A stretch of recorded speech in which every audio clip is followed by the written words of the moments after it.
bagaimana membersihkan hati dari penyakit-penyakit. Tazkiyatun nufus. Kalau dalam bahasa ulama itu disebut tazkiyatun nufus. Penyakit hati itu dalam bahasa Arab marad atau amrad. Di dalam surat Al-Baqarah Allah menyebutkan A'udzubillahi minasyaitonirrajim. Fi qulubihim maradun fazadahumullahu marada walahum 'adzabun alimun bima kanu yaktibun. Di dalam hati mereka fi qulubihim maradun, ada penyakit. Tahu nggak teman-teman penyakit hati yang paling berbahaya itu apa? Baper? Apa penyakit hati yang paling berbahaya yang dampaknya itu bisa kemana-mana? Kalau dalam fisik itu kayak kanker gitu. Bisa menjalar, dia bisa sampai ke seluruh tubuh kemana-mana gitu penyakitnya. Udah diamputasi kadang-kadang belum menghilangkan sel kankernya. Udah di kemo berkali-kali ternyata belum mati juga tuh sel kanker. Dia makan, dimakan oleh sel kanker. Dia minum, di transfusi darah misalnya, darahnya dihabisin sama sel kanker. Sebahaya itu penyakit hati. Apa penyakit hati yang paling bahaya? Cinta terhadap dunia. Dengki. Penyakit hati yang paling bahaya itu adalah ragu kepada Allah Subhanahu wa taala. Itulah penyakit yang paling bahaya. Itulah ibu dari semua penyakit hati. Dengki, cinta dunia, dendam, susah memaafkan, galau, khawatir yang berlebihan, berputus asa, semua itu lahir dari gara-gara dia ragu kepada Allah Subhanahu wa taala. Sehingga Allah mengatakan di dalam surat Al-Baqarah tadi, fi qulubihim marad, di dalam hati mereka ada penyakit, satu aja. Allah enggak mengatakan fi qulubihim amrad, di dalam hati mereka ada banyak penyakit. Tapi Allah mengatakan fi qulubihim maradun, cuma satu penyakit. Dalam sebuah konsep tafsir, dalam sebuah pandangan tafsir, marad, penyakit apa yang ada di dalam hati mereka? Padahal hatinya banyak, tapi penyakitnya sama, yaitu asyak, raib. Di dalam awal surat Al-Baqarah Allah mention kita, dzalikal kitab la raib, tidak ada keraguan. Nanti di halaman berikutnya Allah tegaskan lagi, wa in kuntum fi raibim mimma nazzalna ala abdina fa'tu bisuratin. Kalau kalian masih ragu, jadi di awal Allah sebutkan bab ragu, di halaman berikutnya ada masalah ragu, di tengah-tengah Allah katakan fi qulubihim marad. Itulah penyakitnya. Sehingga ketika orang ragu kepada Allah, dia akan banyak modusnya. Ya, orang kalau ragu sama Allah banyak modus. Bahasa modus dalam surat Al-Baqarah apa? Modus itu dalam surat Al-Baqarah khida. Yukhadi'unallaha walladzina amanu wa ma yakhda'un illa anfusahum wa ma yash'urun. Mereka pakai banyak modus untuk mengelabui Allah Subhanahu wa taala dan orang yang beriman. Padahal mereka hanya membohongi diri mereka sendiri. Penyakitnya karena ragu sama Allah Subhanahu wa taala. Ragu tentang apa? Ragu tentang kebesaran Allah Subhanahu wa taala. Bahwa Allah Maha Kuasa, makanya dia menjadi orang yang gampang khawatir. Khawatir muncul karena dia nggak yakin kepada kekuasaan Allah Subhanahu wa taala. Kalau dia yakin kepada kekuasaan Allah, begitu ada masalah, dia tinggal katakan hasbi Allah, cukup buat saya Allah. Kalau dia yakin kepada Allah, lalu ada masalah, dia hanya mengatakan la haula wala quwata illa billah, maka selesai semua masalah di dalam dirinya. Walaupun mungkin masalahnya belum selesai, tapi dalam hatinya masalah itu udah selesai. Dan itu awal dari kebaikan. Jadi masalahnya adalah kita yakin gak nih sama Allah? Masalahnya adalah gimana cara kita keep the faith, belajar untuk menjaga terus keimanan dan keyakinan kita kepada Allah Subhanahu wa taala. Ini yang menjadi masalah kita dalam hidup. Dulu ketika Doli ditutup di Gang Doli di Surabaya, salah satu kalimat yang keluar dari teman-teman yang ada di sana apa? Kalau kami nggak boleh kayak gini, terus kami makan apa, gitu kan? Kalau kami nggak boleh kerja kayak gini, terus kami ngasih makan apa buat keluarga kami? Itu penyakitnya. Jadi bukan pekerjaannya, tetapi keyakinannya kepada Allah Subhanahu Wa Taala. Nggak mungkin, nih ya, nggak mungkin nol, nggak mungkin sama sekali ya. Ada orang yang meninggalkan sesuatu karena Allah, terus jadi terlantar dan terlunta-lunta, itu nggak mungkin sama sekali. Bukankah Allah sudah menunjukkan banyak bukti kepada kita? Siapapun yang meninggalkan sesuatu karena Allah, pasti Allah ganti dengan yang lebih baik. Musa meninggalkan Mesir karena perintah Allah, Allah ganti dengan Palestina. Ibrahim meninggalkan Irak karena Allah, Allah ganti dengan Palestina dan Mekah. Nabi Muhammad SAW meninggalkan Mekah karena Allah, Allah ganti dengan keluarga baru di Madinah. Gak mungkin ada orang yang berhijrah, meninggalkan sesuatu karena Allah, terus jadi terlunta-lunta, jadi susah hidupnya. Gak mungkin, gak ada ceritanya dalam sejarah. Masalahnya ketika dia meninggalkan itu, kadang Allah ngasih dia ujian kecil untuk melihat dia yakin gak sama Allah. Nah, di ujian itulah banyak orang yang patah. Banyak orang yang kemudian jadi seperti bangsa Bani Israel yang mengeluh terus bilang, duh kalau kayak gini mending saya balik lagi aja kayak dulu. Banyak orang yang ngomong kayak gini. Mending saya balik lagi aja kayak dulu. Kayaknya hidup saya yang dulu lebih mudah daripada sekarang. Itu yang dikatakan Bani Israel ketika mereka menuju ke Palestina. Ketika mereka di tengah jalan, mereka bilang, tahu kayak gini kita mending balik lagi aja ke Mesir kayak di zaman Firaun. Ternyata sama aja nasib kita di tangan Firaun dengan di tangan Musa.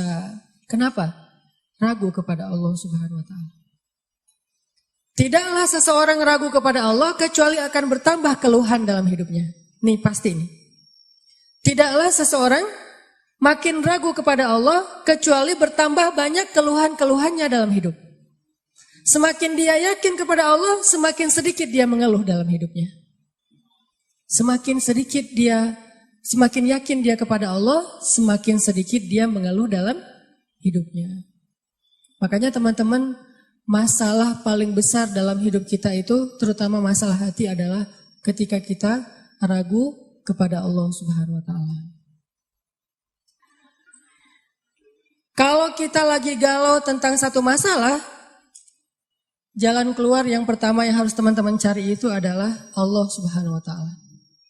Coba tanya kepada Allah, coba baca ayat-ayat Allah, gimana cara mengobati galau atau masalah di dalam hati kita. Jadi obat hati itu adalah yakin kepada Allah. Dan cara yakin kepada Allah, baca firman-firman Allah Subhanahu Wa Taala. Allah berjanji di dalam banyak ayat untuk bisa menjadi iman, menambah faith, menambah keyakinan di dalam hati kita. Tinggal kita baca aja. Banyak banget ayat-ayat kayak gitu. Teman-teman bisa baca minimal banget teman-teman bisa baca di surat Hud ayat 6. Coba baca surat Hud, surat 11 ayat 6. Ini juga ayat untuk ngecas iman kita. Apa kata Allah di ayat 6 surat Hud? Bismillahirrahmanirrahim. Wa ma min dabbatin fil ardi illa 'ala Allahi rizquha wa ya'lamu mustaqarraha wa mustawda'aha kullun fi kitabim mubin.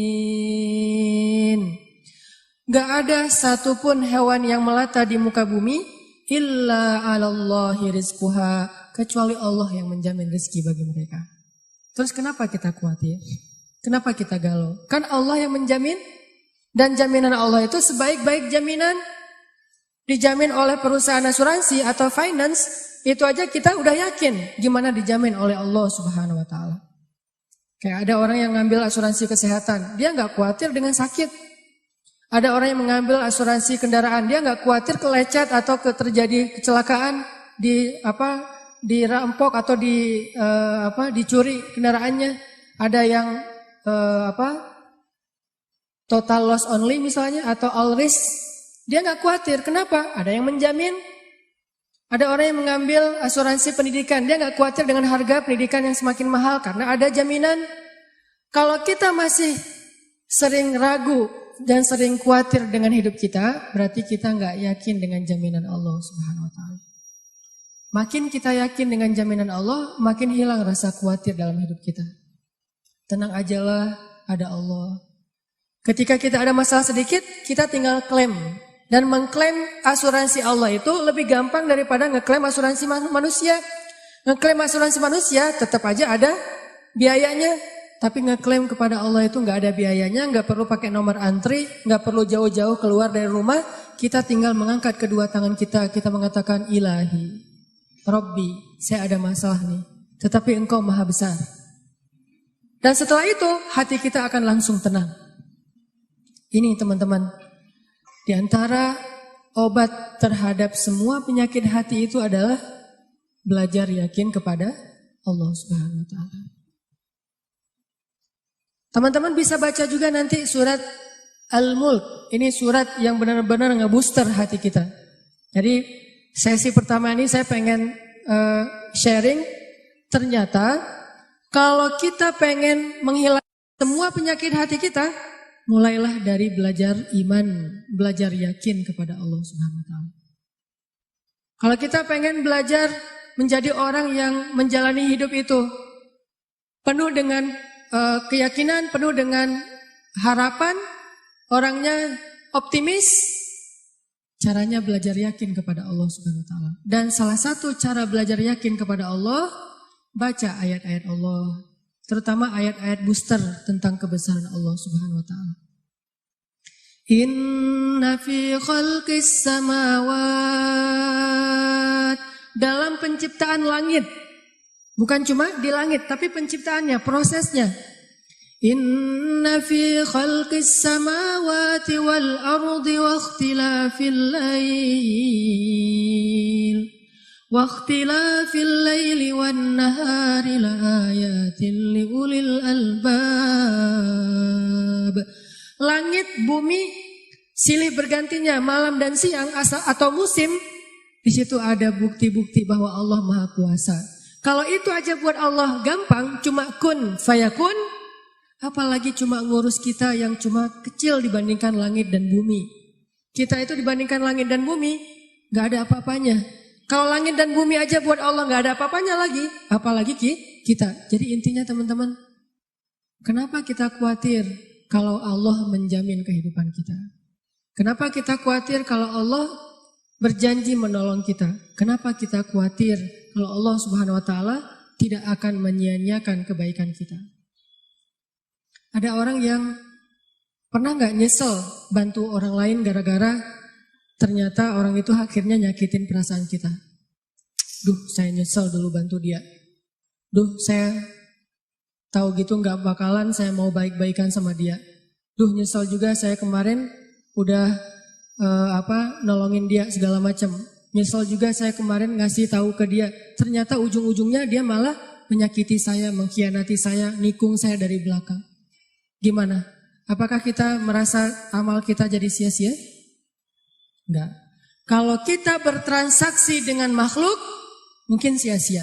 Tapi kalau kita berdagang dengan Allah, enggak ada yang sia-sia. Sehingga tetap tenang. Lagi-lagi baliknya ke Allah Subhanahu wa taala. Begitu kita merasa dikhianati, disakiti, ditikung, dianggap bukan siapa-siapa, enggak ada apa-apanya, kita tinggal mengatakan hasbi Allah. Bagi saya cukup balasan dari Allah Subhanahu wa taala, bukan balasan dari manusia. Ini teman-teman untuk sesi pertama tentang amradul qulub fi qulubihim marad. Salah satu penyebab kita sering gak nyaman dalam hati kita itu, dan kalau hati udah gak nyaman, pasti yang lain ikut gak nyaman. Coba, susah banget kan membedakan ekspresi wajah yang tidak sesuai dengan hati kita tuh susah. Tetap aja gak akan setulus kalau kita tersenyum dari hati. Senyum terpaksa itu beda banget. Kita pengen tersenyum tapi hati kita terluka, kan gak mudah itu buat kita. Makanya hati itu mempengaruhi seluruh kehidupan kita. Benarlah sabda Rasulullah, kalau dia baik semuanya ikut baik. Kalau dia buruk semua ikut menjadi buruk, terpengaruh banget. Sehingga kalau kita pengen memperbaiki hidup kita, mulai dari memperbaiki hati kita. Dan awal dari memperbaiki hati itu adalah perbaiki yakin kita kepada Allah Subhanahu wa taala.